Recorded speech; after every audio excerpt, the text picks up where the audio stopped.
அனைவருக்கும் வணக்கம். UPSC results வந்திருக்குது. இந்த யூபிஎஸ்சி ரிசல்ட்ல நம்மளுடைய மாணவர் மிஸ்டர் சிஆர் கரண் ஐயப்பா இங்க பாஸ் பண்ணிய மாணவர் இங்க வந்திருக்கிறாரு. அவர் வந்து 691 ரேங்க் எடுத்திருக்கிறாரு. Congratulations Karan, welcome. Good afternoon sir. Good ஆஃப்டர்நூன்பா. ஜஸ்ட் நம்ம என்னன்னா, இந்த ஸ்டூடெண்ட்ஸ் கிட்ட உங்களோட ப்ரிப்பரேஷன் எப்படி பண்ணீங்க இதை பத்தி சின்னதாக நம்ம ஒரு வீடியோ நார்மலா ரெக்கார்ட் பண்ணி ஸ்டூடெண்ட்க்கு அது பப்ளிஷ் பண்ணி போடுறது ஒரு வழக்கம். ஸோ அந்த அடிப்படையில் நான் உங்களை வரவேற்று அந்த டீடைல்ஸ் எல்லாம் கேட்கலாம் தான் நான் கூப்பிட்டுருக்கேன். ஃபர்ஸ்ட் வந்து ரொம்ப மகிழ்ச்சி நீங்க பாஸ் பண்ணது. Thank you sir. உங்களோட பேக்ரவுண்ட் மட்டும் எனக்கு first, what is your background அதை சொல்லுங்க எனக்கு. கண்டிப்பா சார். ஸோ எல்லாருக்கும் ஒரு வார்ம் கிரீட்டிங்ஸ். ஸோ என் பேர் சார் இன்ட்ரடியூஸ் கரண் ஐயப்பா. நான் பேசிக்கலி சென்னை பேஸ்ட். என்னோட ஸ்கூலிங் காலேஜ் எல்லாமே சென்னையில தான் பண்ணேன். ஸோ சென்ட் ஜோசப்ஸ் காலேஜ்ல இன்ஜினியரிங்ல கிராஜுவேட் ஆனேன், எலக்ட்ரானிக்ஸ் அண்ட் கம்யூனிகேஷன் இன்ஜினியரிங். அதுக்கப்புறம் நான் ஐடி டொமைன்ல ஒர்க் பண்ணிட்டு இருந்தேன் கோயம்புத்தூர்ல, ஆட்டோமோட்டிவ் சாஃப்ட்வேர் டொமைன்ல. அதுக்கப்புறம் யூபிஎஸ்சி ப்ரிப்பரேஷனுக்குள்ள ஃபுல் ஃபிளெஜ்டா வரணும்னு டிசைன் பண்ணிட்டு ஸோ யூபிஎஸ்சி ப்ரிப்பரேஷன் ஸ்டார்ட் பண்ணேன். அப்புறம் ஆஸ் யூஷுவல் எவ்ரி ஆஸ்பிரண்ட். நீங்க இந்த யூபிஎஸ்சி ஒரு நிமிஷம்பா, நீங்க ஒர்க் பண்ணிட்டு தான் வந்திருக்கீங்க. ஆமாங்க சார். ஸோ நீங்க வரும்போது ஒர்க் பண்ணிட்டு வந்தீங்களா இல்லை ரிசைன் பண்ணிட்டு வந்தீங்களா? ரிசைன் பண்ணிட்டு full. So you are totally decided. நீங்க வந்து சிவில் சர்வீஸ் ப்ரிப்பேர் பண்ணணுன்றதுனால நீங்க ரிசைன் பண்ணிட்டீங்க. ஆமா சார். எத்தனை வருஷம் ஒர்க் பண்ணீங்க? 1.5 years ஒர்க் பண்ணேன் சார். ஸோ 1.5 years நீங்க ஒர்க் பண்ணிட்டு அதுக்கப்புறம் you put an end to the preparation work and you prepared. Yes sir. Okay, சொல்லுங்க. அப்புறம் ரிசைன் பண்ணிட்டு வந்து அப்புறம் எப்படி இந்த சிவில் சர்வீஸ் வந்து ப்ரிப்பேர் பண்ணணும்னு ஏன் நீங்க தோணுச்சு? ஃபர்ஸ்ட் அந்த அந்த ஸ்பார்க் எங்க வந்துச்சு? ஏன்னா நீங்க அது ஸ்பார்க் வந்துருச்சுன்னா காலேஜ் முடிச்சோடனே வந்திருக்கலாமே. ஏதோ அந்த 1.5 வருஷம் அந்த கேப் எல்லாம் இருக்குது, அது எப்படி? How did you? Yes sir.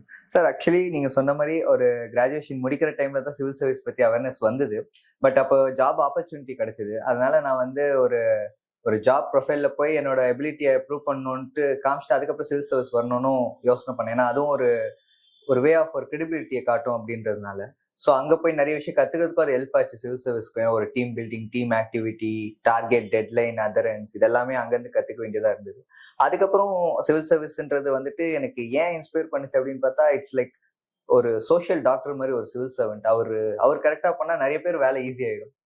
அந்த ஒரு ஃபேக்டர் எனக்கு அது ரொம்ப இன்ஸ்பயர் ஆச்சு. ஏன்னா ஒரு சின்ன விஷயம் நம்ம கரெக்டாக பிளான் பண்ணி பண்ணோம்னா ஒரு லார்ஜ் ஸ்கேல்ல நிறைய இஷ்யூஸை நம்மளால அவாய்ட் பண்ண முடியும். ஸோ அந்த ஒரு ஆஸ்பெக்ட் தான் எனக்கு ஃபர்ஸ்ட் இன்ஸ்பயர் ஆனது, ஒரு சிவில் சர்வெண்ட் ஆகணும் அப்படின்ட்டு. அதனால இந்த ஜேர்னியை ஸ்டார்ட் பண்ணேன். பட் ஆனால் நீங்க வந்து காலேஜ் ஃபைனல் இயர் போது தான் உங்களுக்கு அவேர்னஸ் வந்திருக்குது. ஆமா சார். கொஞ்சம் முன்னாடியே தெரிஞ்சிருந்தா நீங்க முன்னாடியே கிளியர் பண்ணிருக்கலாம்ல, ஒரு 2 years. ஆமா சார். ஒரு ஃபர்ஸ்ட் இயர்ல நீங்க ப்ரிப்பேர் பண்ண ஆரம்பிச்சிருந்தா it would have been advantage இல்ல இப்ப? ஆமா சார், கண்டிப்பா. ஆனா அவேர்னஸ் தெரிஞ்சதே அப்போ இல்ல. ப்ரோக்ராம்ஸ் அந்த காலேஜ்ல நார்மலா உங்களுக்கு அந்த மாதிரி ப்ரோக்ராம்ஸ், அந்த அவேர்னஸ் ப்ரோக்ராம்ஸ் எல்லாம் இல்லையோ அந்த டைம்ல? With regard to civil service நடக்கல. பட் பரவாயில்ல, மகிழ்ச்சி. But whatever it is, சரி நீங்க ப்ரிப்பரேஷன் ஆரம்பிச்சிட்டீங்க. உங்களுடைய ஸ்ட்ராட்டஜி ஃபார் பிலிமினரி என்ன இருந்துச்சு? How did you prepare for preliminary? Yes sir. Study material எப்படி சூஸ் பண்ணீங்க? அப்புறம் எப்படி நீங்க ப்ரிப்பேர் பண்ணீங்க உங்க preliminary? Yes sir. So study material as usual நம்மளோட என்சிஆர்டில இருந்தா சார். ஸோ என்சிஆர்டி பேஸ் பண்ணி இது. அதுக்கப்புறம் கிராஜுவலா அந்த ஈச் சப்ஜெக்ட்க்கு அந்த ஒரு கோர் புக் இருக்கிற மாதிரி, ஃபார் எக்ஸாம்பிள் லக்ஷ்மிகாந்த்ன்ற மாதிரி பாலிட்டிக் அந்த மாதிரி அந்தந்த சப்ஜெக்ட்க்கு இருந்துச்சுன்னா அதை யூஸ் பண்றது. ஸோ ஒரு தடவை அதை படிச்சு பாக்குறது, அதுக்கப்புறம் டெஸ்ட் எழுது, திருப்பி படிக்கிறது. ஸோ தட் டெஸ்ட் எழுதி திருப்பி படிக்கிறது. அந்த மாதிரி வரமின்னா எந்த இடத்த ஃபோக்கஸ் பண்ண, எந்த இடத்த ஃபோக்கஸ் பண்ணலன்றது தெரிஞ்சுது. ஸோ அந்த மாதிரி நிறைய டெஸ்ட் எழுதி பார்க்கணும்னா ஹெல்ப். ஸோ நீங்க ஃபவுண்டேஷன் நீங்க என்சிஆர்டி வச்சுக்கிட்டீங்க. தட் இஸ் வெரி இம்பார்ட்டன்ட் தான் என்சிஆர்டி. கண்டிப்பா. ஏன்னா இப்ப இருக்க ஸ்டூடெண்ட்ஸ்க்கு நம்ம சொல்லிட்டே இருக்கோம் கிளாஸ் என்சிஆர்டி ரொம்ப இம்பார்ட்டன்ட். பட் அவங்க ஸ்கிப் பண்ணிடுறாங்க. they skip the phase of NCERT, டைரக்டா போய் ஒரு புக் எடுத்துட்டு படிச்சிட்டு இருக்காங்க. அது ஒரு பிரச்சனையா இருக்குது. சோ NCERTங்கிறது உங்களுக்கு பெரிய ஃபவுண்டேஷன் கொடுத்துச்சு. கண்டிப்பா சார். NCERTன்றது நமக்கு சில டைம்ல வெர்பாட்டிம் இன்க்ளூடடா क्वेश्चंसே வருது. அது NCERTல இருக்க லைன் பை லைன் எடுத்து போட்டு லைன் பை லைன் வருது. சோ அத கான்செப்சுவலா நம்ம அந்த NCERTல இருக்கிறத பாத்துக்கிட்டா நமக்கு அந்த NCERT வந்து நீங்க படிச்சனால நீங்க இதுக்கு எத்தனாவது அட்டெம்ப்ட் இது ஆக்சுவலா? சார் இது ஆக்சுவலி என்னோட 5th attempt சார். அதுக்கு முன்னாடி நீங்க பிலிமினரி கிளியர் பண்ணிருக்கீங்களா? 4th attemptல preliminary கிளியர் பண்ணேன். நான் CSAT-ஆல கொஞ்சம் கிளியர் பண்ண முடியல முன்னாடி. ஆமா சார். சோ CSAT உங்களுக்கு வந்து ஒரு பாதகமா இருந்துச்சு, அதனால யூ கிளியர் பண்ணல நீங்க முன்னாடி அட்டெம்ப்ட். 4th attemptல கிளியர் பண்ணி நீங்க இன்டர்வியூ வரைக்கும் லாஸ்ட் இயர் இன்டர்வியூ போனீங்க. கரெக்ட் தானே? லாஸ்ட் இயர் போனீங்க. பட் ஆனா அந்த CSAT கிளியர் பண்ணாம போனது நீங்க என்ன ஸ்டெப்ஸ் எடுத்தீங்க? அந்த ரெக்டிஃபை பண்ண எப்படி பண்ணீங்க? சார் CSAT கிளியர் பண்ணாம ஃபர்ஸ்ட் என்ன இஷ்யூன்னு பார்த்தேன். ஃபர்ஸ்ட் எது ஸ்ட்ரென்த் அண்ட் மைனஸ் பார்த்தேன். என்னோட ஸ்ட்ரென்த் ஆக்சுவலா காம்ப்ரிஹென்ஷன். ஸோ அதை தெரிஞ்சுக்கிட்டேன். ஆனா என்னன்னா அங்க போய் கொஞ்சம் டென்ஷன் ஆகுதுன்னு ஓகே அப்ப நிறைய டெஸ்ட் பண்ணா இதா இருக்கும்னு சொல்லிட்டு daily 1.5 hours 1 hour work out பண்றது. ஒரு நாள் ஒர்க் அவுட் பண்ண, ஒரு நாள் டெஸ்ட், அப்படி மாத்திக்கிட்டேன். ஸோ அட்லீஸ்ட் 45 days மினிமம் அப்படின்ற மாதிரி இது வச்சேன். பட் அஃப்கோர்ஸ் 2 months கிட்ட பண்ணேன். நான் வச்சுக்கிட்ட மினிமம் இது வந்து 45 days அட்லீஸ்ட் நம்ம 1.5 hours to 2 hours பண்ணணுன்ற மாதிரி மைண்ட்ல செட் பண்ணேன். பட் ஒரு 2 months கிட்ட அதை அப்படியே அந்த சிஸ்டமேட்டிக்கா எடுத்துட்டு போனேன். ஸோ அதனால என்ன ஆச்சு, அங்க போய் அந்த ஃப்ளோ நல்லா இதுவா இருந்தது சார் சிசெட். நைஸ். ஸோ அதனால ஒர்க் பண்ணிருக்கீங்க, சிசெட் ஸ்பெசிஃபிக்கா ஒர்க் பண்ணி உங்களுக்கு ஆமா அது சார். ஹெல்ப் ஆயிருக்குது. ஆமா சார். ஏன்னா இப்ப எல்லாம் பாத்தீங்கன்னா நிறைய பேர் வெளியே தெரியாதவங்க என்ன சொல்றாங்க, நார்மலா ஸ்டூடெண்ட்ஸ் கம்யூனிட்டி இல்லாம அவுட் சைடு கம்யூனிட்டி, இந்த சிசெட்ங்கிறது என்ன மினிமம் குவாலிஃபைங் மார்க் தானே, அதை போயிட்டு எதுக்கு இவ்வளவு மெனக்கட்டுறீங்க அப்படின்லாம் கேக்குறாங்க. பட் ஆனா அது ஒர்க் பண்ணாதான் நம்ம அதை கிளியர் பண்ண வேண்டியது இருக்குல்ல. ஆமாங்க சார். ஆக்சுவலி என்னன்னா சார், ஆப்டிடியூடுன்றது எனக்கு ரொம்ப டஃப்னு சொல்ல மாட்டேன். But at the same time ரொம்ப ஈஸின்னு சொல்ல மாட்டேன், என்ன with respect to my self. So அது வந்து நான் மேத்ஸும் பிடிக்கும், மீடியமா பண்ணுவேன். என்னன்னா ரொம்ப நாள் நடுவில் கிராஜுவேஷன் அப்புறம் நம்ம இந்த ஜிஎஸ் போமினா அந்த டச் கம்மி ஆயிடுச்சு எனக்கு with respect to my self. So அப்படி இருக்க முன்னே எனக்கு அந்த ப்ராக்டிஸ் தேவைப்படுச்சு. ஆனால் நான் என்ன நினைச்சேன், இனிஷியல் டைம்ல ஓகே இது இந்த மைண்ட் செட்ல தான் நம்ம கடைசியில கொஞ்சம் பார்த்துக்கிட்டா போதும்னு நினைச்சேன். பட் அதுதான் எனக்கு என்னோட சக்சஸை டிலே பண்ணுது. ஸோ அது ஓகே, அப்போ இதுதான் இஷ்யூன்னு தெரிஞ்சுக்கிட்டோம்னா அதை நிறைய நேரம் ப்ராக்டிஸ் பண்ணிட்டு அதை பண்ணோம்னா அந்த ஒரு கான்ஃபிடன்ஸ் பில்ட் ஆகுது. ஸோ அதனால நம்மளால சிசெட் அதுக்கப்புறம் கிளியர் பண்ண முடியும். ஜிஎஸ் உங்களுக்கு ஒன்றும் பிரச்சனை இல்லையா சார்? ஆக்சுவலி ஃபார்ச்சுனேட்லி ஜிஎஸ்ன்றது நான் ஒரு தடவை அந்த கட் ஆஃப் கிளியர் பண்ணிட்டு இருந்தேன். ஸோ அது நீங்க அந்த என்சிஆர்டி ஃபவுண்டேஷன்ல இருந்தனால உங்களுக்கு ஜிஎஸ் ஹெல்ப்ஃபுல்லா இருந்துச்சு. ஆமா சார். ஆக்சுவலி அது ரொம்ப ஹெல்ப்ஃபுல்லா இருந்தது. இந்த சிசெட் கிளியர் பண்ணா நிறைய முன்னாடியே ப்ரிலிம்ஸ் கிளியர் ஆயிருக்கும். ஒவ்வொரு தடவை அந்த கட் ஆஃப்ன்றது எனக்கு கிளியர் ஆயிட்டு இருக்கு. பட் ஜிஎஸ் கட் ஆஃப் எல்லா டைமும் கிளியர் பண்ணிட்டீங்க? ஆமாங்க சார். ஓஹோ. With the exception of first time மட்டும் அது கிட்ட வந்து கட் ஆஃப் போயிடுச்சு. பரவாயில்லப்பா. அடுத்தது வந்து என்னன்னா, நீங்க இந்த கொஸ்டின் பேப்பர் பிலிமினரி வந்து இந்த பிராக்டிஸ் எப்படி உங்களுக்கு ஹெல்ப்ஃபுல்லா இருந்துச்சு? எக்ஸாமினேஷன் பிலிமினரி எழுதும்போது அந்த கொஸ்டின் பேப்பர்ஸ் எல்லாம் இருக்குது இல்லையா, how many questions did you solve actually? நிறைய பண்ணுவீங்களா இல்ல? சார் நான் நிறைய ஆக்சுவலா क्वेश्चंस சால்வ் கொஸ்டின் பேங்க்ஸ் நிறைய கொஸ்டின் பேங்க்ஸ். ஆமா, என்னென்ன அவைலபிளா இருக்கு, எப்படி வாட் எவர் ஐம் கெட்டிங் இட்ன்ற மாதிரி அதை இது பண்ணேன். அதுக்கப்புறம் எவ்வளோ ஒரு கட்டத்துக்கு மேல ஒரு ஐடியா கிடைச்சது. ஓகே 85 questions நம்ம அட்டெண்ட் பண்ணா சரியா இருக்கும். ஸோ தட் 60 to 65 கரெக்டா வருது. ஓகே. ஸோ ஒரு 100 ரேஞ்ச் அட்லீஸ்ட் டச் பண்ண முடியும். ஸோ நீங்க எவ்வளவு வச்சுக்கோங்க மனசுல, எவ்வளவு பிலிமினரிக்கு எத்தனை கொஸ்டின்ஸ் அட்டெண்ட் பண்ணணும்னு மனசுல வச்சுட்டு போவீங்களா? ஆமாங்க சார். இல்ல அங்க போயிட்டு தான் டிசைட் பண்ணுவீங்களா? இல்ல நான் முடிஞ்ச அளவுக்கு 80 to 85 அட்டெண்ட் பண்றேன். சோ யூ கீப் இந்த 80 to 85 85 உங்க ரேஞ்ச், அது என்னோட ரேஞ்ச் வச்சிட்டு நான் மைண்ட் ஃபிக்ஸ் பண்ணிட்டு பண்றேன். சோ அது எல்லா டைமும் உங்களுக்கு ஹெல்ப் ஆயிருக்குது. ஏன்னா ஜிஎஸ் வந்து ஜிஎஸ்ல உங்களுக்கு ஹெல்ப் ஆயிருக்குது எல்லா டைமும், கரெக்ட் தானே? ஆமாங்க சார். ஏன்னா ஜிஎஸ்ல எல்லா டைமும் நீங்க கட் ஆஃப் கிளியர் பண்ணீங்க. ஆமாங்க சார். ஓகே. சோ மெயின்ஸ் வந்து எப்படி ப்ரிப்பரேஷன் இருந்துச்சு? Mains how did you prepare for mains? சார் மெயின்ஸ் வரமினே என்னன்னா, நான் கான்செப்சுவலா ஃபர்ஸ்ட் அந்த திங்க் பண்ணிட்டே இருப்பேன் நிறைய. ஸோ என்னன்னா, ஸோ பாயிண்ட்ஸ் ஜென்ரேட் ஆகுறது எனக்கு ஹெல்ப்ஃபுல்லா இருந்தது. இப்போ ஒரு இஷ்யூ பார்த்தா ஓகே இது எப்படி நமக்கு யூஸ் பண்ணலாம், அந்த 4 பேப்பருக்கு எப்படி யூஸ் பண்ணலாம். இப்போ ஸ்ரீலங்கான்ட்டு சும்மா ஒரு வந்துச்சுன்னா GS1 பொறுத்த வரைக்கும் கல்ச்சர் வழியா பண்ணலாம். GS2 பொறுத்த வரைக்கும் அவங்களோட பொலிட்டிக்கல் சிஸ்டம் எப்படி ஃபிராக்மெண்டடா இருக்குன்னு எடுத்துக்கலாம். GS3 பொறுத்த வரைக்கும் எப்படி நெய்பர்ஹுட்ல எக்கனாமியை டெவலப் பண்ணலாம்னு பார்க்கலாம். GS4 பொறுத்த வரைக்கும் அந்த எத்திக்கல் இஷ்யூஸ் வழியா, அந்த எத்னிக் கிளாஷஸ் வழியா. ஸோ அந்த மாதிரி ஒரு விஷயம் வந்தா அதை டைசெக்ட் பண்ணிடுவேன். டைமென்ஷன்ஸ். ஆமா, அந்த 4 நம்ம பேப்பருக்கு ஏத்த மாதிரி அதை இது பண்ணி அப்படி பண்ணுவேன். ஸோ ரைட்டிங் ப்ராக்டிஸ் பண்ணேன். பட் என்னன்னா, நான் நிறைய ப்ரிலிம்ஸ்க்கு இதுன்றதுனால கொஞ்சம் அங்க ஃபோக்கஸ் ஜாஸ்தியா போயிடுச்சு. அதனால மெயின்ஸ் வந்து கோர் பார்ட்ல இது பண்ணிட்டேன். பட் அந்த இன்ட்ரடக்ஷன் கன்க்ளூஷன்ல கொஞ்சம் ஃபோக்கஸ் நான் ஸ்டார்டிங்ல கம்மியா கொடுத்தேன். அது பண்ணியிருந்தா இன்னும் கொஞ்சம் நல்ல மார்க் வந்து. அப்படிதான் இப்ப ஃபீல் பண்றேன் சார். நைஸ். ஓகே. சோ உங்க ஆப்ஷனை பத்தி சொல்லுங்க. நீங்க ஹிஸ்டரி ஆப்ஷன் எடுத்துருக்கீங்க.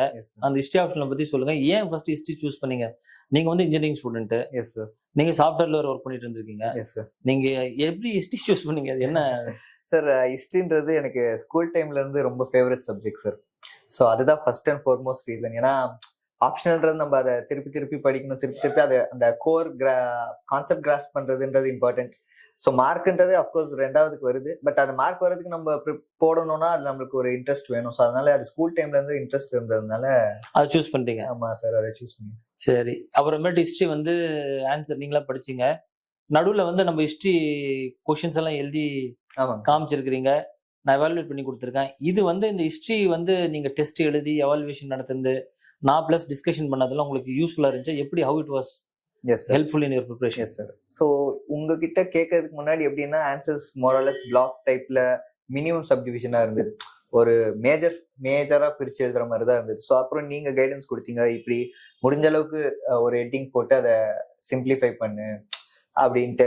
அப்புறம் நான் என்ன நினைச்சிட்டு இருந்தேன், வெறும் ஒரு மேப் போடலாம், இல்ல முடிஞ்சா டயக்ராம் காட்டலாம்.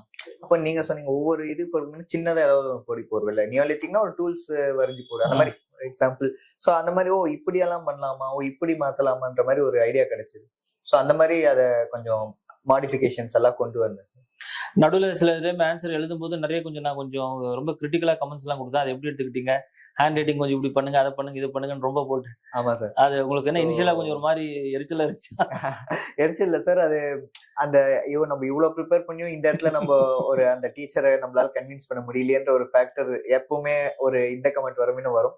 பட் ஹேண்ட் ரைட்டிங் பொறுத்த வரைக்கும் என்னால ரொம்ப மாத்த முடியல. ஏன்னா அது கரெக்ட் ஒரு கரெக்ட். டிஃபால்ட் ஃபேக்டர் ஆயிடுச்சு. சோ அதனாலதான் நீங்க சொன்னீங்க அந்த ஹெட்டிங் பிரி அங்கங்க ஒரு குட்டி குட்டியா ஒரு டயக்ராம் போடு, அது பார்க்க நல்லா இருக்கும் அப்படின்ட்டு நீங்க சொல்வீங்க. சோ அதனால அந்த ஹேண்ட் ரைட்டிங் வந்து எனக்கு கொஞ்சம் மீடியமா இருக்கும். ரொம்ப ஆமா. இதுவும் இல்ல, ரொம்ப அழகுன்னு சொல்ல முடியாது. சோ அதனால இதெல்லாம் கொஞ்சம் இதெல்லாம் கொஞ்சம் மேக்கப் பண்ண வேண்டியதா இருக்குது Makeup இல்ல? பண்ற மாதிரி. மேக்கப் ஆமா பண்ணி நம்ம கொஞ்சம் தேத்த வேண்டியதா இருக்குது. கண்டிப்பா sir. Nice nice nice.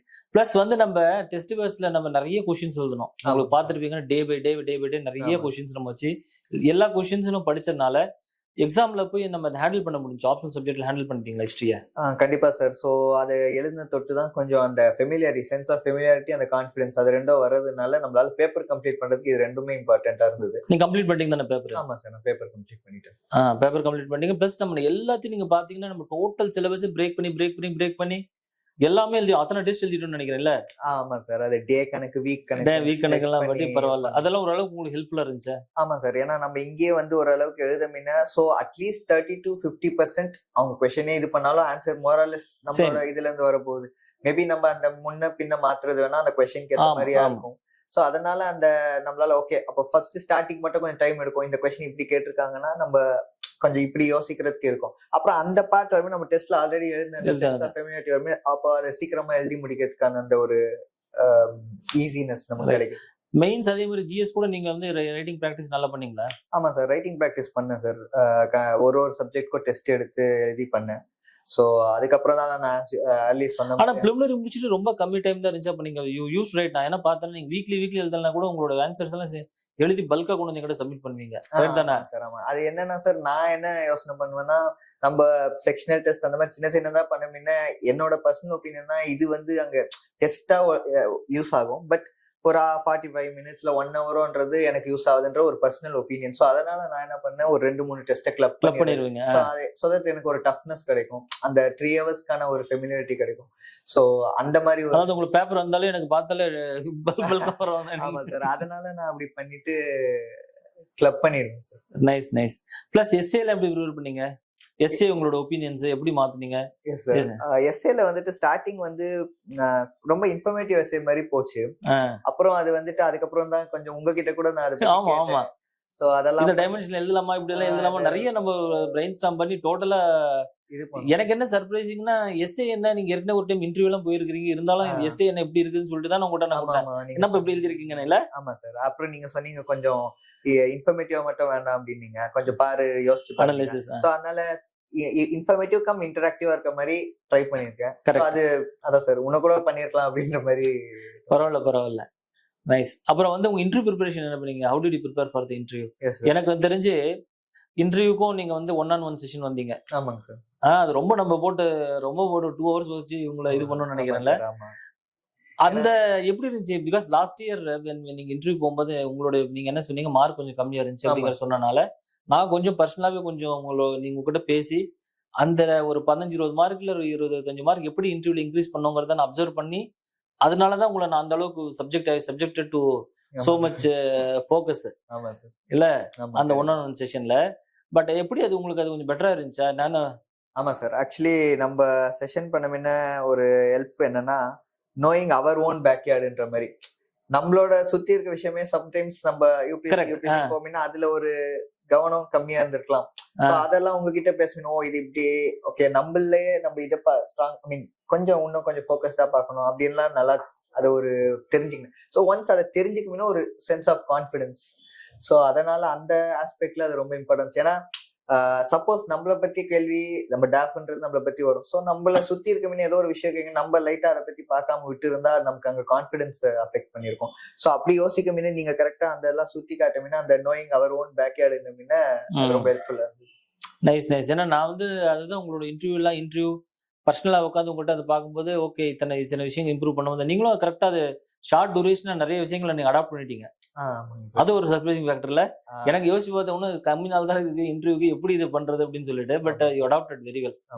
But என்னுடைய இது என்னன்னா நீங்க இன்னும் கொஞ்சம் நம்ம எஃபர்ட் எடுத்திருந்தா இன்னும் ரேங்க்ஸ் ஒரு 30-40 மார்க் அதிகமா தூக்கி இருக்கலாங்கிறது என்னுடைய ஒரு ஐடியா. இல்ல that's what I was thinking. Nice, very good. இப்போ எப்படி ஃபீல் பண்றீங்க? நீங்க வந்து ரொம்ப நாள் வேலை முடிச்சுட்டு அதுக்கப்புறம் ப்ரிப்பேர் பண்ணி நீங்க வந்து ரொம்ப நாளா சர்வீஸ் வாங்கியிருக்கிறீங்க. ஹவ் யுவர் இந்த ஃபீலிங் எப்படி இருக்கு?